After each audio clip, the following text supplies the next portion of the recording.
party. Oh yes. Oh yeah. I think our spiked tea is hitting us. I think this is so appropriate for our episode because we are doing updates today, and I think these are like almost like pressing stories I feel that we've done so far. Depressing as well, but you know, in some cases. Well, that's why we spiked our tea.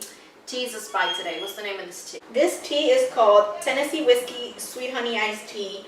And it was a recipe that I saw on YouTube, and I'm going to also probably link it down below. I feel like this is also like a little bit of a celebration because some of these things that we're going to talk about today had a positive outcome. And I like to say that thanks to people like us in the media who actually talk about these topics and put pressure on people to make change. So let's dive right in. Our first big story, I think it was maybe in our first or second episode. A case that was brought to the Supreme Court, and it was the Whole Woman's Health v. Hellerstedt case. And basically it was just Texas had these big list of guidelines that they wanted abortion clinics to follow, which was okay, except that some of the guidelines were very ridiculous and they were making it very, very, very difficult for these abortion clinics to stay open. And basically the Supreme Court was trying to rule whether or not this was constitutional. And if you guys go watch the video, we were talking about like small government v. Big government. When we shot that story, I'm not sure if Justice Scalia had died yet. I think he was still alive because he died, I think he died a few weeks afterwards. So right now, we have 4 conservative justices and then we have 4 liberals. So it can very well be, the case is going to be decided by the end of June. But we can very well have a 4-4, which means Texas would decide what would happen. So it would mean these abortion clinics would be closed. And it looks like that's what we're headed towards. But so far, that's where we're at. So we'll just have to wait, and then we'll keep you guys posted still. I was watching the new Chelsea Handler show on Netflix. And she had on Wanda Sykes, and Wanda Sykes was talking about performing in North Carolina, and how some people like Bruce Springsteen said no, that he wasn't performing there because of just these ridiculous laws that were passed there. Also, one of those cases of like state versus federal. Yeah, kind of thing. The laws were specifically for the transgender community and the whole bathroom issue. And it was so interesting to her reasoning. She was like, the update is that there's so many canceled events and artists just like refusing to go there. We also talked about that, like that porn website also that it's like completely said no porn in North Carolina. But I love Wanda Sykes' take on it, and she was like, my audience are these people, so I'm gonna go there for them. Like, they need this. Bruce Springsteen is one. I know Nick Jonas also canceled his appearance over there. I have here, Selena Gomez also canceled her Charlotte show. We also Nick Jonas, Demi Lovato, and a couple of other Bruce Springsteens I mentioned, Maroon 5, like all these groups cancel their performances and anything. It's like that whole state is shut down after this came out. I'm glad that people are standing up to the bigotry and saying, well, nah, I'm not doing that. Part of the same coin is also Wanda Sykes saying, well, these transgender people, like this community still live, they're still living there. A lot of artists also have donated to LGBT groups down there. Like they donated money, I guess, there's another one called Equality North Carolina also that has been mentioned and that people have given them money. But I don't know.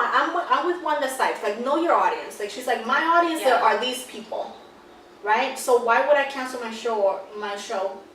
You know, for them, this is something for them. Kinky Boots needs to go there and just like have like a concert or something, and like in front of like the representative's office and everything. Oh yeah. Idea, Kinky Boots. Yes. All right. So on to another case.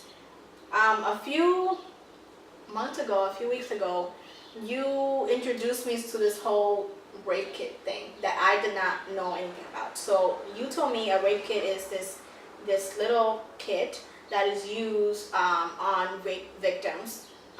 It's like a medical tool, and it's able to kind of scratch something out of your private part and like identify the DNA. Like getting evidence from evidence from your body, and it's supposed to be super painful and uncomfortable, but it helps put these perpetrators in jail.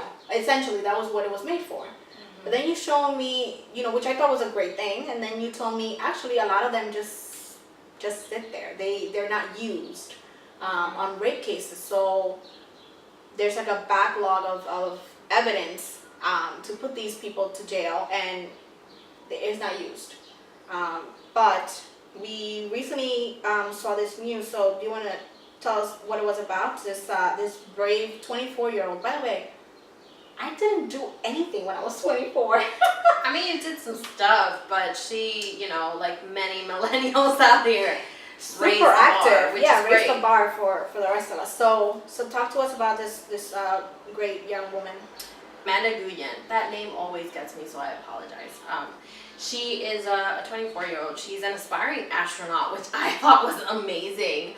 And she was a victim of sexual assault. So she decided to take action, and along with Senator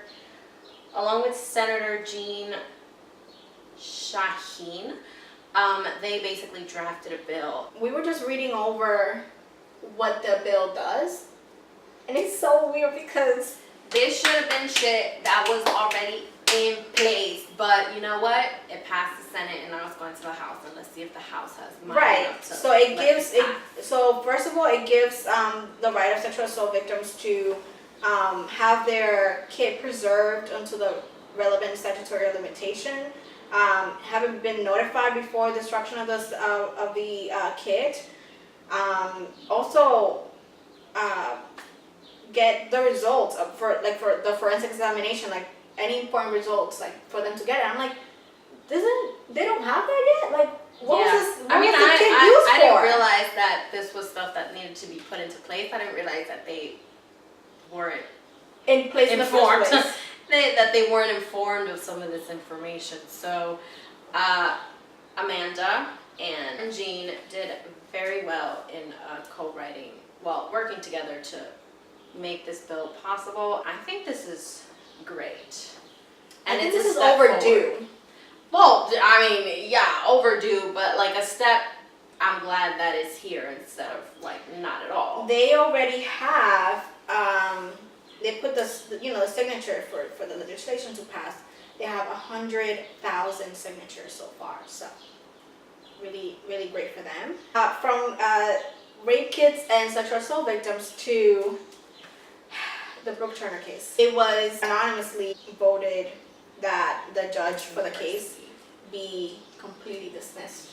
I think the Attorney General was like, we're not doing this. Right.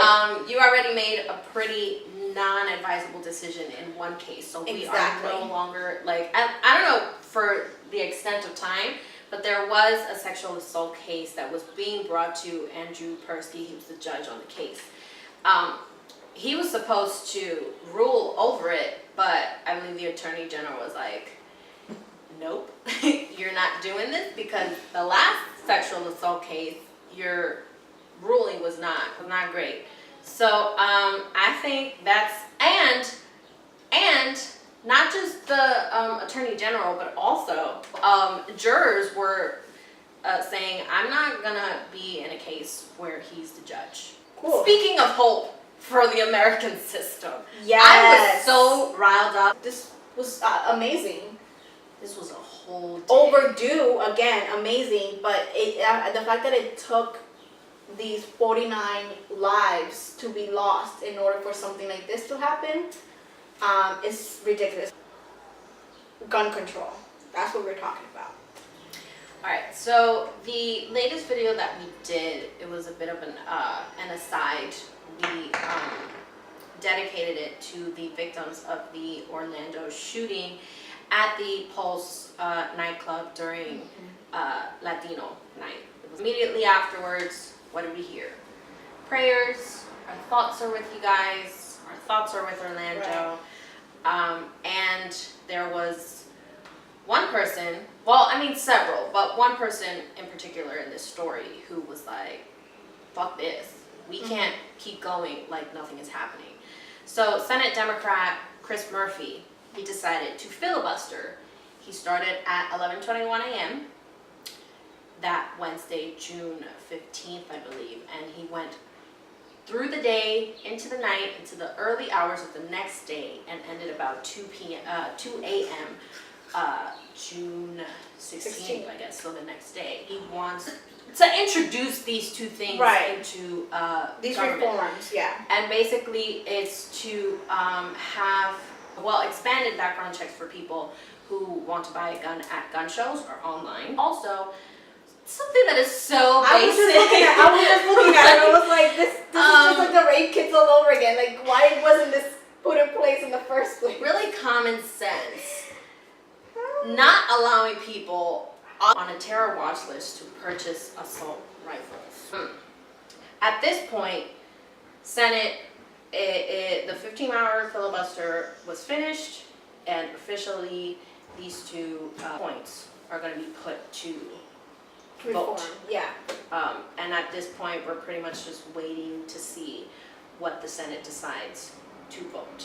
We're waiting for good change, which is good. Yes. Hopefully it moves into action. Good news for the summer. Yes. Cheers. Cool for the summer.